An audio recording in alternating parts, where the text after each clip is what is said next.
நல்ல பேச்சு, வாழ்த்துக்கள். இல்ல இப்ப பாட்டு பாடு பேச. நீ பாடினது பாட்டு கூட தெரியாம தான் வாழ்த்திட்டு இருக்கனா, அதெல்லாம் தெரியுது.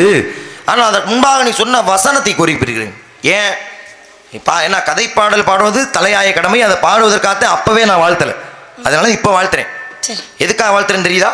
தெரியல. ஒரு வசனம் பேசுனீங்க, கேளுங்கள் சுவாமி. ஏதோ என்னுடைய சிஸ்டர் கேட்டே பதில சொல்றேன். ஐயன் வள்ளுவருடைய வாக்கு என்ன தெரியுமா? அடக்கம் அமரொருள் உயிக்கும்.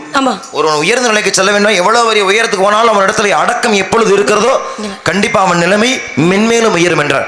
அதுபோல நீ சொன்ன வார்த்தை உண்மையிலே எனக்கு மனதுக்கு ரொம்ப பிடிச்சிருந்துச்சு. ஏன்னா கேளுங்கள் சுவாமி, ஏதோ என் சிற்றறிவுக்கு எட்டிய வகையில் நான் பதில் சொல்றேன் அப்படின்னு நல்ல ஒரு அருமையா சொன்னேன். ஏன்னா உன்னுடைய அறிவு அது பேரறிவா கூட இருந்துட்டு போகட்டும், அது பேச பேசதான் தெரியும். ஆனா அதுக்கு முன்னாடியே நல்ல அடக்கமா கேளுங்க சாமி, ஏதோ என் சிற்றறிவுக்கு எட்டிய வகையில் நான் பதில் சொல்ல கடமைப்பட்டிருக்கிறேன் அப்படின்னு அந்த ஒரு அடக்கமா சொன்ன பாத்தியா, அந்த அடக்கத்துக்கு தான் நான் வாழ்த்து தெரிவிச்சேன். நன்றி. சிறப்பு. என்ன இதே அடக்கம் கடைசி வரைக்கும் இருக்கணும், அப்பதான் அது சிறப்பாக இருக்கும். இருக்குமா வள்ளி நாயகம்? கடைசி வரைக்கும் இந்த அடக்கம் இருக்கணும்னா அது எதிரில் நின்று பேசுறவங்களை பொறுத்து இருக்கு. புரியல என்னது? இல்ல இந்த அடக்கமான பேச்சு கடைசி வரைக்கும் இருக்கணும்னா அது எதிரில் நின்று பேசுறவங்களை பொறுத்து இருக்கு. இதுக்கு இது பதில் இல்லையே. வேற என்ன பதில்? கடைசி வரைக்கும் இருக்குமானா நீ என்ன சொல்லணும்? கண்டிப்பா சுவாமி நீங்க கேளுங்க, இது இப்படி இல்ல, எப்பவுமே இந்த அடக்கம் இருக்கும் அப்படி இல்ல நீ சொல்லணும். எதிரில் நிக்கிற ஆளை பொறுத்துனா என்ன அர்த்தம் பேச வர்ற நீ? எதிரில் நிக்கிற ஆளு கொஞ்சம் அமைதியா கேள்வி கேட்டா நம்ம அடக்கமா பதில் சொல்லலாம். சரி, கொஞ்சம் அடாவடியா நான் கேட்டேன்னா இங்க இருந்து அதிரடியா வரும். அப்புறம் என்ன வரும்? இங்க இருந்து அப்புறம் அதிரடியா வரும். இப்ப வந்து நீ அமைதியால அடக்கமாலாம் இல்ல, அடக்கமா இருக்கமா நடிச்சுக்கிட்டு இருக்க, அப்படிதானே? அப்ப நீங்களும் அமைதியா கேட்கலாம், அமைதியா கேட்கற மாதிரி நடிச்சிருக்கீங்க. அதிரடி பண்ணுவேன் நீ மேடையில சொன்ன தெரியுமா? முதல்ல அந்த அதிரடி பண்ணுவேன்ற வார்த்தைக்கு என்ன அர்த்தம்? இப்போதைக்கு பாடுறதுலாம் வேலை இல்லை தம்பி, நான் பாடலாம் நினைச்சேன், அதுக்கு வாய்ப்பு இல்லை நினைக்கிறேன். நீங்க போயிட்டு வாங்க. இப்ப அதிரடி பண்ணிடுவேன் நீ சொன்னது எந்த தப்பும் கிடையாது.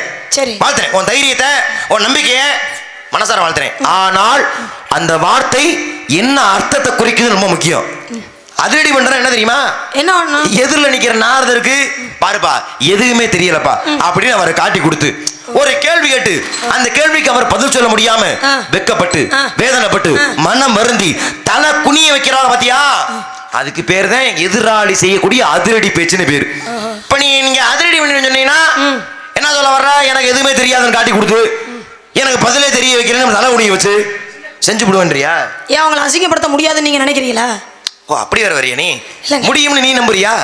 முடியும்னு நீ நம்புறியா? நம்பிக்கை இருக்குங்க, படிச்சிருக்கோம், நம்மளால பேச முடியும். ஆசை கேள்வி கேட்டு நிப்பாட்டி ஆசை எல்லாருக்கும் இருக்கதான் செய்யும். ஆனா அது முடியுமான்னு யோசிச்சு பாத்துக்க. ஆசைப்பட்டா தாங்க முடியும், ஆசைப்படாமல என்னால முடியும் நினைக்க முடியாது. அதுக்கு முதல்ல மண்டையில அறிவு கொஞ்சமாச்சு வேணும். நீங்க என்ன பேசி பாருங்க, இன்னும் பேசிய பார்க்காம மண்டையில பேசி பார்க்கிறது அப்பாற்பட்டது. நீ சொல்றது சத்தம், தன் மீது தனக்கு நம்பிக்கை இருக்கணும். அதை விட எனக்கு அதிக நம்பிக்கை இருக்கு. நான் கற்ற கல்வி மீது எனக்கு நம்பிக்கை அளப்பரிய இருக்கு. உன்னால ஆணி வேற கூட ஆட்ட முடியாது நான் நம்புறேன். இந்த லட்சணத்துல நீ அதிரடி பண்ணி கிழிச்சு விட வேண்டியா நீ? சரி நீங்க வேணா பேசி பாருங்க. சரி நியாயமா பேசி பார்த்தா தானே தெரியும். அதனால நான் கேட்பேன் கண்டிப்பா, எப்ப நீ இவ்வளவு பெரிய வார்த்தையை அதிரடி பண்ணி விடுவேன்ற மாதிரி வார்த்தையை நீ மேடையில பயன்படுத்துறியோ கண்டிப்பா நான் கேட்கிறேன், நீ பதில் சொல்லித்தான் ஆகணும். ஆனா அதுக்காக நான் மட்டும்தான் கேட்பேன், வள்ளி தான் சொல்லணும், எந்த கட்டாயமும் கிடையாது.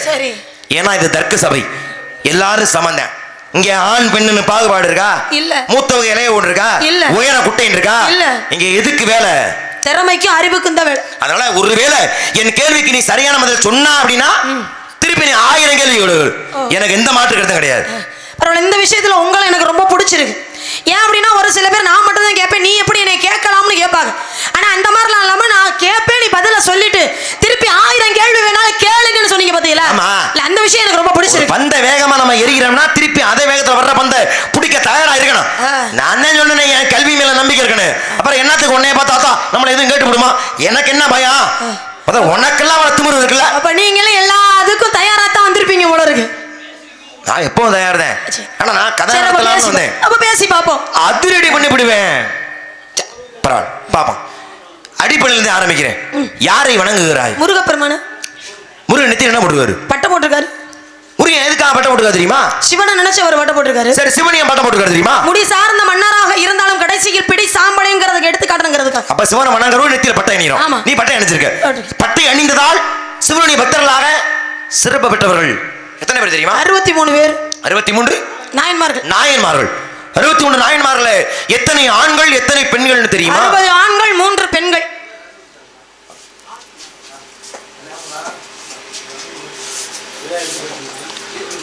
நாரத மகாமுனியே, உமக்கு ஏன் இந்த பெயர் வந்தது? இந்த நேரத்திலையா? நார என்றால் தண்ணீர், தரி என்றால் பிறப்பு. காணி குப்ஜம்ன்ற நாட்டில் 12 ஆண்டுகள் மழையே பெய்யாத பொழுது நான் அங்கு தோன்றும் பொழுது மழை பெய்ததால் நார என்றார் தண்ணீர், தரி என்றார் பிறப்பு. நான் பிறந்த உடனே மழை வந்த காரணத்தினால் எனக்கு வைக்கப்பட்ட பெயர் நாரதன். போதுமா? சரி வெளிநாயகா, இப்போ 60 ஆண்கள் 3 பெண்கள் நீ சொன்ன. ஆமா. 60 ஆண்களை விட்டு 3 பெண்கள் சொன்ன. நீ பொம்பளை பிள்ளை தானே? ஆமா. யார் அந்த 3 பெண்கள்? காரைக்காலமையார், இசைஞானியார், மங்கையர்கரசியார் இருக்காங்கல்ல. இந்த 3 பேர் எதற்காக இடம் பெற்றாங்கன்னு தெரியுமா உனக்கு? தெரியுமே. இப்ப காரைக்கிழமையார் சொல்றோம். ஏன் காரைக்கிழமையார் நாயன்மார்கள் இடம் பெற்றார்கள்? அந்தமா இறைவனே அம்மையே வருகன்னு கூப்பிட்டார். யார? காரைக்காலமையார் இல்ல, யாரு கூப்பிட்டா? இறைவனே சிவபெருமான். என்னன்னு கூப்பிட்டாரு? அம்மையே வருகன்னு கூப்பிட்டாரு. ஏன்னா இதுக்கு அர்த்தமே இதுதான். தந்தையும் தாயும் போல் அவன் இருப்பான், ஆனால் தந்தையும் தாயும் அவனுக்கு இல்லை. ஆதியும் அந்தமும் இல்லாத நாயகன் சிவபெருமான். ஆனா அந்த சிவபெருமானே அம்மா அப்படின்னு அழைத்த பெருமை யாருக்கு? அது காரைக்காலில பிறந்த புனிதவதி என்று சொல்லக்கூடிய பெண்ணுக்கு தான் உண்டு. அதனால நம்ம இடம் பெற்றார்கள். ஆமா. சரி, இசைஞானியார்? இசைஞானியார் ஏன் இடம் பெற்றாங்க? 63 நாயன்மார்கள்ல சுந்தரமூர்த்தி நாயன்மாருடைய அம்மா இசைஞானியார். அதனால 63 நாயன்மார்கள் அந்த அம்மா இடம் பெற்றாங்க. இந்த லட்சணத்துல தான் நீ அதிரடி பண்ணி கிழிச்சு போடுவேன்னு சொன்னியா? இதுல வேற நான் கட்ட கல்வி மீது எனக்கு நம்பிக்கை இருக்கு. என்னத்த நம்பிக்கை கிழிச்சு போட? நீ இப்ப காரைக்கிழமை ஏன் இடம் பெற்றான்னு கேட்டேன் உன்னைய. ஆமா. சொன்னையில இறைவனே அம்மையே வருகன்னு கூப்பிட்டான்னு சொன்னீங்க. ஆமா. ரெண்டாவது இப்ப என்ன கேட்டேன் உன்னைய? இசைஞானியார் ஏன் இடம் பெற்றாங்கன்னு கேட்டீங்க. 64 இசைஞானி வர்றாங்கல்ல, ஏன் இடம் பெற்றாங்க கேட்டல? என்ன சொல்ற? சுந்தரரை பெற்ற பெருமை. ஏன் சுந்தரரை பெற்றுட்டா அந்த அம்மா இடம் பெற்றலாமா? கேட்டு வாங்கி பேசுமா? லொடலாம் கூடாது. என் கேள்வி என்னன்னு முதல்ல காதல் வாங்கு. சுந்தரரை பெற்றதுனால அந்த அம்மா இடம் பெற்றாங்கன்னா, ஏன் சுந்தரருக்கு இணையானவனே திருஞான சம்பந்த பெருமான், ஏன் அப்ப அவரை பெற்ற அம்மா இடம் பெற்றாங்களா? பெற்றாங்களா? இல்ல. அப்புறம் என்ன அறிவியல் நீ இதை சொல்ற?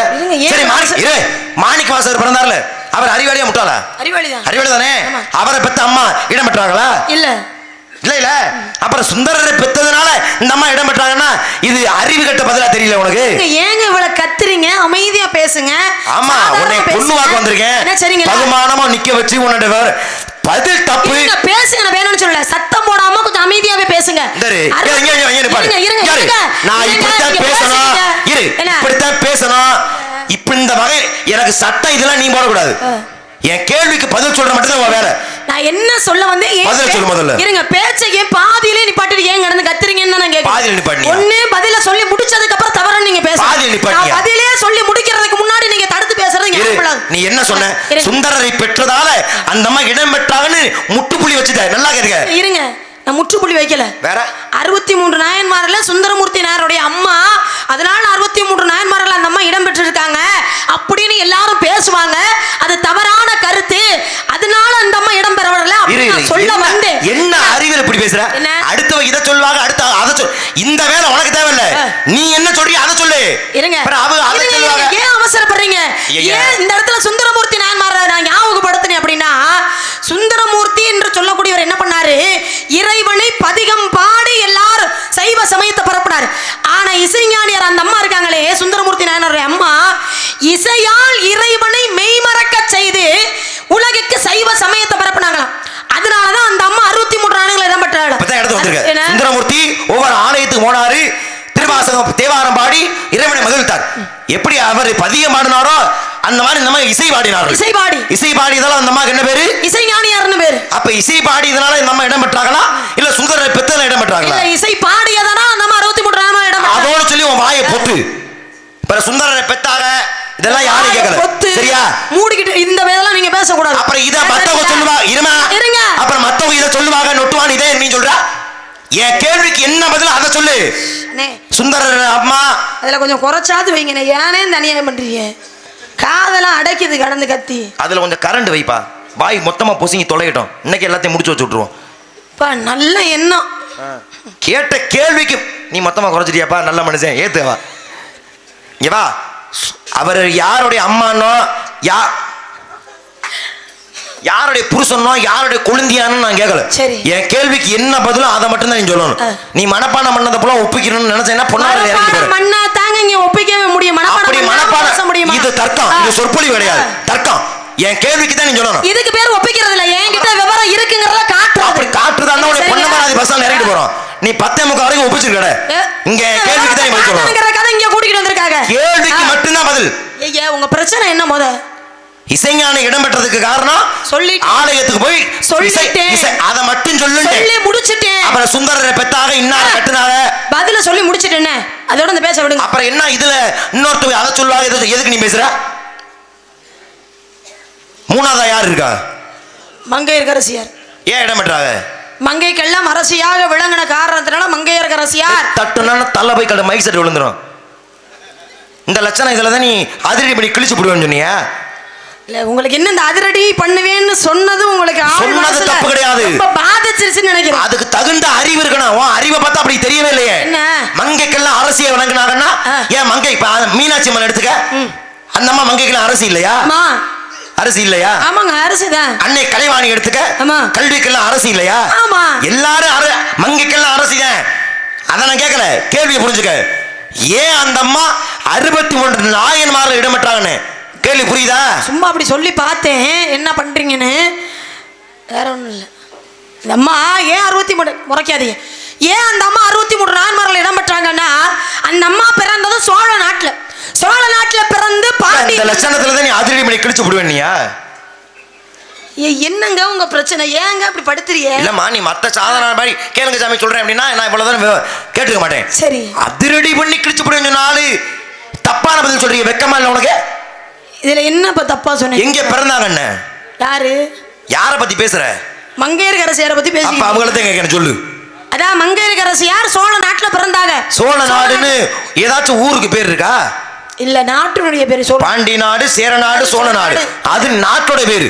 இந்த நாட்டுல பிறந்தாங்கன்னா பாண்டி நாடுனா தூத்துக்குடி பாண்டி நாடு, மதுரை பாண்டி நாடு, காரைக்குடி பாண்டி நாடு இருக்குல்ல.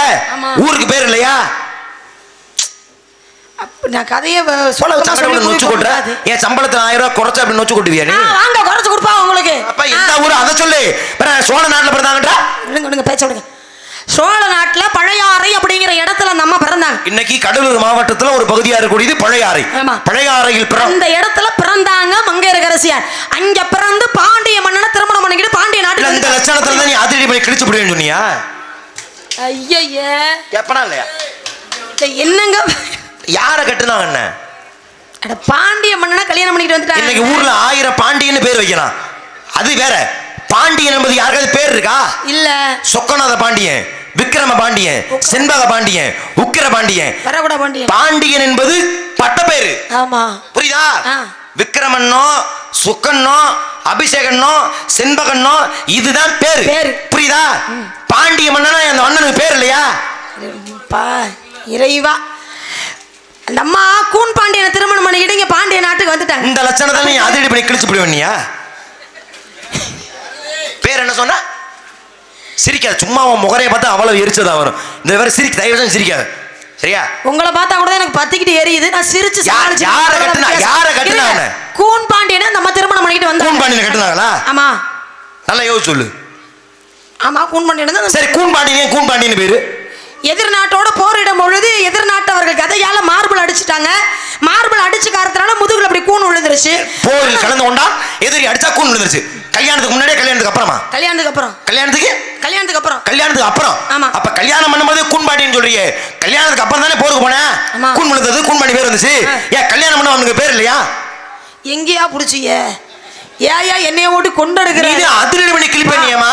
வா எங்க புடிச்சானே உனக்கு? பேரு நின்ற சீர் நெடுமாறன் அப்படிங்கிற பாண்டிய மன்னனை போதுமா? அப்ப மங்கையர்க்கரசியார் திருமணம் செய்தபோது அவருக்கு பேர் என்ன? நின்ற சீர் நெடுமாறன்ற பாண்டிய மன்னனை இப்ப சொல்லு கதை. அம்மா திருமணம் பண்ணிக்கிட்டு பாண்டிய நாட்டுக்கு வந்துட்டாங்க. என்ன பாண்டிய நாட்டுக்கு வந்ததுக்கு அப்புறம் சைவ சமயம் தாழ்ந்து சமண சமயம் உயர்ந்துகிட்டே போயிருச்சு. சமண சமயம் உயர்ந்துகிட்டு போனோடனே மன்னர்ல இருந்து மக்கள்ல இருந்து மந்திரில இருந்து எல்லாரும் சமண சமயத்துக்கு போயிட்டாங்க. அப்பதான் இந்த அம்மா என்ன நினைக்கிறாங்க, என்னடா அது எல்லாரும் சைவ சமயத்துக்கு போயிட்டா சமண சமயத்துக்கு போயிட்டாங்க. சைவ சமயம் தாழ்ந்துகிட்டு இருக்கு. இதை எப்படியாவது வீட்டு கொண்டு வரணும் அப்படிங்கிறதுக்காக திருஞான சம்பந்தருக்கு அந்த அம்மா அழைப்பு விடுக்கிறாங்க. திருஞான சம்பந்தருக்கு அழைப்பு விடுத்தனா திருஞான சம்பந்தர் பாண்டிய நாட்டுக்கு வராரு.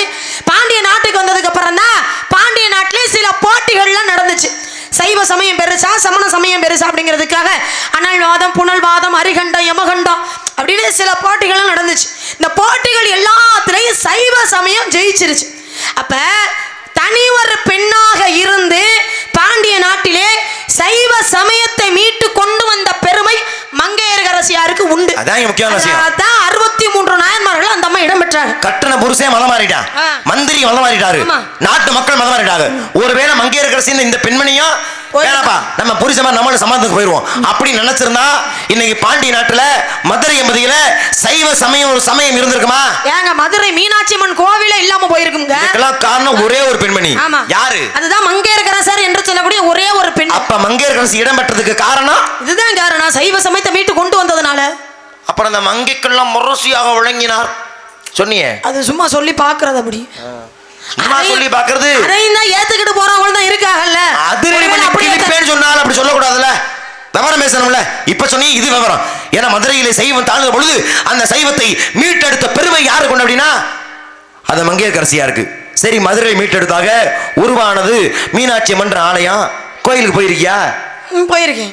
சொக்கநாதனாக எம்பெருமான் சிவபெருமானே வந்து மீனாட்சியை திருமணம் பண்ணிக்கிட்டார், திருமணம் செய்து கொண்டிருக்கிறார். இப்ப சிவபெருமானுக்கென்று ஒரு தனி சிறப்பு இருக்கு. இப்ப சுந்தரர் இருக்கார் இல்லையா, சுந்தர இடத்துல போய் உன்னுடைய பரம்பரையை எனக்கு அடிமைன்னு சொன்னார். ஏன்னா என்னை போய் அடிமைன்ற இடம், நானே ஒரு இளவரசனடா அப்படின்னு சுந்தரர் சொல்லும் பொழுது, வா உனக்கும் எனக்கும் வழக்கு இருக்கு, வாடா திருவண்ணைநல்லூருக்கு அப்படின்னு அழைச்சு போறாரு. சாட்சி சொன்னாரு எம்பெருமான் சிவபெருமான். யாரு சாட்சி சொன்னா? அவரே சாட்சியா போயிட்டாரா? இல்ல சிவன் சாட்சி சொன்னாரா? ஆமா. சரி, சிவன் சாட்சி சொல்வது இயல்பு. ஆமா. சிவன் கோயிலுக்குலாம் போயிருக்கியா? எல்லா கோயிலுக்கும் போனதுல ஒரு சில கோயில்களுக்கு போய் சிவன் ஆலயத்துக்கு பொதுவா போயிருக்கியா? பொதுவா போயிருக்கேன். அங்க சிவன் வந்து சிவனாவே இருப்பாரா? இல்ல, லிங்கத்துல வடிவத்துல இருக்கு. ஒவ்வொருக்கும் ஒரு வடிவம் இருக்கு. இப்ப முருகப்பெருமான தரிசிக்கனா முருகனாவே இருப்பார். விநாயகர் பார்க்க போனா விநாயகரா இருப்பார். ஆனால் சிவனுடைய ஆலயத்துல மட்டும் சிவன் சிவனா இருக்க மாட்டார். பெரும்பாலான ஆலயத்துல சிவன் லிங்கமா இருப்பார். சிவன் சாட்சி சொல்வது இயல்பு. ஆனா சிவலிங்கம் சாட்சி சொல்லுமா? சிவலிங்கம் எப்படி சாட்சி சொல்லாது? சொல்லாதல சொல்லுச்சு. எங்க எங்க எங்க திருப்பி எங்கன்னு கேக்குறது நீ அதிரடி பண்ணி கிழிச்சு போடுவேன்னு சொன்னியா? அப்பா தெரியாம சொல்லிட்டு அதிரடி பண்ணுவேன்னு சும்மா போட்டு அதையே சொல்லிக்கிட்டு இருக்க கூடாது. சொன்னீங்கம்மா, நான் அப்பவும் சொல்றேன். ஏமா அதிரடி பண்றதுன்னா எதிரில் நிக்கிற நாரதருக்கு எதுவுமே தெரியாது அப்படின்னு ஒரு ஆசை. அதையே பண்ண முடியாதுன்னு நினைக்கிறீங்களா? சபடால் பேசுனீங்களா? சிவன் சாட்சிவது இயல்பு. சிவனுக்கு உருவம் இருக்கு, அவருக்கு ஒரு வாய் இருக்கு, சொல்றது இயல்பு. சிவலிங்கம் சாட்சி சொன்னது சொல்ல முடியாதா? என் கேள்வியை தப்புன்னு நீ மாட்ட கூட வாய்ப்பு இருக்கு. ஒரு பாட்டு கேள்விப்பட்டிருக்கியா? திருவிழா படம் பார்த்திருக்கியா? பார்த்திருக்கேன்.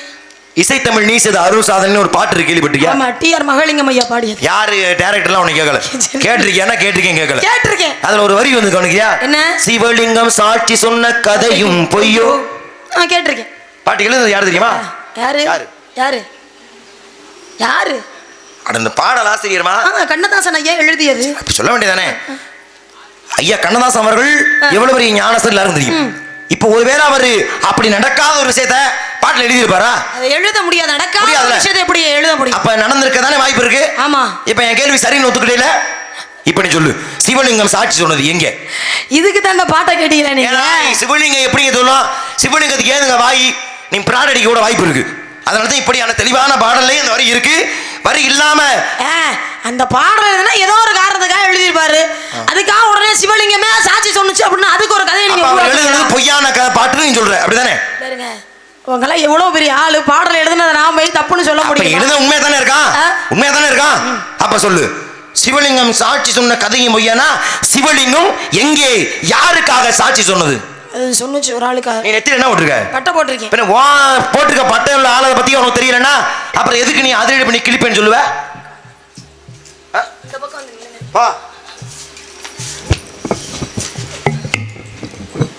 இப்ப கேளுங்க.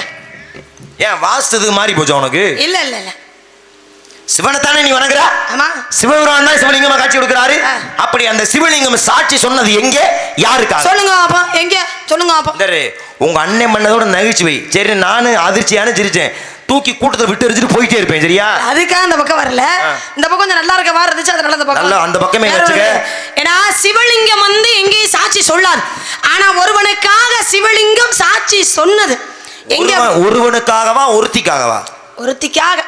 ஒருவனுக்காகவும் ஒருத்திக்காகவும். சரி, கதையை சொல்லு. பிரச்சனை அங்க தானே. ஒருவனுக்காக ஒருத்திக்காக நான் பாத்துக்கிறேன். அது அப்படி பார்த்தா அந்த கதையில ஒருவன் ஒருத்தி எல்லாருமே தான் வர்றாங்க. ஏன்னா அரதன குப்தன் என்று சொல்லக்கூடிய ஒருத்தி காவிரி பூமண்டலத்தில் பிறந்தவர். மதுரை மதிக்கு திருமணம் பண்ணிக்கிட்டு இங்க வந்துட்டார். அந்த அரதன குப்தனுக்கு ஒரு தங்கச்சி, தங்கச்சிக்கு ஒரு மக, பொம்பளை புள்ள. பாருங்க, தங்கச்சி இறந்து போயிட்டா. தங்கச்சி இறந்து போனோடனே தாயும் தகப்பனும் இறந்து போயிட்டாங்களே, தாய் மாமனான நம்ம தான் அந்த பிள்ளைய வளர்க்கணும் அப்படின்னு என்ன பண்றாரு, காவிரி கூட்டிகிட்டு போலான்னு வர. அந்த பெண்ணோட பேர் ரத்னாவளி அப்படிங்கிற பெண்ணு. வேற என்ன? ரத்னாவளி. டே அப்பா தப்பாதுன்னு சொல்லிடுவோமா, அதுல ஏதாவது ஒரு குற்றத்தை கண்டுபிடிப்போம். பா எப்படி ஒரு எண்ணம் பாருங்க உங்களுக்கு. ரத்னாவளி ரத்னாவளி அப்படிங்கிற பெண்ணு.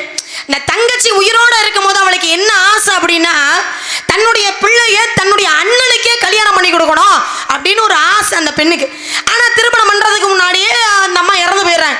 இவர் என்ன பண்றாரு, தங்கச்சி பெத்த பிள்ளைய கூட்டிக்கிட்டு வரும்பொழுது வர்ற வழியில ஒரு சிவனுடைய ஆலயம், அந்த ஆலயத்துல போய் தங்கிடுறாங்க. அது கும்பகோணத்துக்கு அருகாமையில் இருக்கக்கூடிய இடத்துல. அப்ப அந்த கோவில்ல தங்கும் பொழுது இரவு நேரத்துல ஒரு பாம்பாக வந்து தீண்டி அந்த அரதன குப்தன் வந்து இறந்து போயிடுறாரு. இறந்து போனோடனே அப்ப அந்த வழியை அந்த திருஞான சம்பந்தர் என்ன சொல்றாரு, அந்த பெண்ணுக்காக அந்த அவருடைய உயிரை திரும்ப மீட்டு கொடுக்குது. யாரே இந்த ரத்னாவளி என்று சொல்லக்கூடிய பெண்ணு திருஞான சம்பந்தர் கேட்கிறாரு, ஐயா இந்த மாதிரி என்னுடைய தாய் மாமன் எனக்கு சொந்தம்னு இருக்கிறது அவர் மட்டும்தான், அவர் இறந்துட்டாரு, அவரை மீண்டும் உயிர்ப்பித்து தரணும் அப்படின்னு கேட்கிறார். அப்ப திருஞான சம்பந்தர் மறுபடியும் உயிரை கொடுத்துறார், மறுபடியும் எந்திரிச்சார். அப்ப திருஞான சம்பந்தர் என்ன சொல்றாரு, எப்பா நீ உயிரோட மீண்டும் வர்றதுக்கு காரணம் இந்த பெண்ணு தான், அதனால அந்த பெண்ணையை நீ திருமணம் பண்ணிக்கின்றார். சொன்ன உடனே இவர் திருமணம் பண்ணிக்கிட்டார். யாரு? தங்கச்சியோட பிள்ளையவே திருமணம் பண்ணிக்கிட்டார். திருமணம் பண்ணிக்கிட்டு நேரா மதுரை எம்பதிக்கு வந்தாச்சு. வந்தா ஏற்கனவே திருமணம் பண்ணி ஒரு மனைவி இருக்காங்கல்ல, அந்த மனைவி என்ன பண்றாங்க, சண்டை போடுறாங்க. எப்படி நான் இருக்கும் போது இன்னொரு பெண்ணை நீ திருமணம் பண்ணிக்கிட்டு வரலாம் அப்படின்னு சண்டை போடுறாங்க. அப்படி சண்டை போடும் போது அவர் என்ன சொல்றாரு, ஏமா இந்த மாதிரி ஒரு இடத்துல தங்கியிருந்தோம் கோவில்ல, பாம்பு வந்து என்னை கடிச்சு நான் இறந்து போயிட்டேன், என்னுடைய உயிரை மறுபடியும் கொண்டு வந்தது இவதான், அதனால இவளையே திருமணம் பண்ணிக்க சொல்லி சொன்னாரு, அதனால திருமணம் பண்ணிக்கிட்டேமா அப்படின்ற. இவ்வளோ விஷயம் நடந்திருக்கே, இவ்வளோ விஷயம் நடந்ததுக்குள்ள யாரு சாட்சி அப்படின்னு அந்த பெண்ணு கேட்குறா. யாரு? அந்த அரதன குப்தனுடைய மனைவி கேட்குறா. நீங்களா சொல்றீங்களா திருமணம் பண்ண, இவர் தான் திருமணம் பண்ண சொன்னாரு அப்படின்னு, அப்ப திருமணத்துக்கு என்ன சாட்சி அப்படின்னு கேட்குறா. இது எப்படிமா சாட்சி சொல்ல முடியும், ஆலயத்துக்குள்ள வச்சு திருமணம் பண்ணோம், ஆலயத்துக்குள்ள இருந்தது என்ன, லிங்கம் இருந்துச்சு, ஒரு மரம் இருந்துச்சு, ஒரு கிணறு இருந்துச்சு, இதுதான் இருந்துச்சு, 3 பொருள் தான் இருந்துச்சு. உயிரற்ற பொருள் வந்து சாட்சி சொல்லுமா அப்படின்னு சொல்லும் போது அப்பதான் அந்த மனைவி என்ன சொல்றா, அது 3 வந்து சாட்சி சொன்னா உங்களுடைய திருமணத்தை நான் ஏத்துக்கிறேன், இல்ல அப்படின்னா உங்களுடைய திருமணத்தை நான் ஏத்துக்க மாட்டேன்னு மனைவி சொல்றாங்க. அதற்காக கும்பகோணத்துக்கு அருகாமையில் இருக்கக்கூடிய இடத்துல இருந்து இங்க வந்து சிவலிங்கம், கிணறு, இந்த மரம் 3 வந்து சாட்சி சொன்னதா. 3 வந்து சாட்சி சொன்ன காரணத்தினால அந்த மனைவி வந்து இந்த திருமணத்தை ஏத்துக்கிட்டாங்களா. அந்த சாட்சி சொன்ன இடம் இருக்கிற கும்பகோணத்துல, அந்த தெய்வத்துக்கு பேரு இப்பவும் கும்பகோணத்துக்கு அருகாமையில் இருக்கு. போய் பார்த்தீங்க அப்படின்னா அந்த தெய்வத்துடைய பேரே சாட்சிநாதர் அப்படிங்கிற பேரோட அங்கே சிவலிங்கம் ஒன்று இருக்கும். அந்த லிங்கமாகப்பட்டது மதுரை எம்பதிக்கு வந்து சொன்னேன் பார்த்தீங்களா, அந்த லிங்கம் உங்களுக்கு தெரியல எப்படிமா நம்புறது அப்படின்னா, இன்னும் மதுரை மீனாட்சி அம்மன் கோவிலுக்கு போய் பார்த்தீங்கன்னா அந்த கிணறு, அந்த சிவலிங்கம், அந்த மரம் 3 அங்கே இருக்கும். கதை வந்து பெரும்பாலும் நீங்க படிச்சது ஞாபகத்தில் இருக்கலாம். ஏன்னா கதை நடைபெறும் வந்து திருவிளையாட புராணத்துல. மதுரை மதுரை சிவன் என்னென்னலாம் சிறப்பு செஞ்சாரோ அது திருவிளையாட புராணத்துல. நீ சொன்ன கதை எனக்கு எந்த மாற்று கருத்து கிடையாது. அரதன குப்தன்றது அவன் பேரு, ரத்னாவளின்றது அவருடைய தங்கச்சி பிள்ளை பேரு.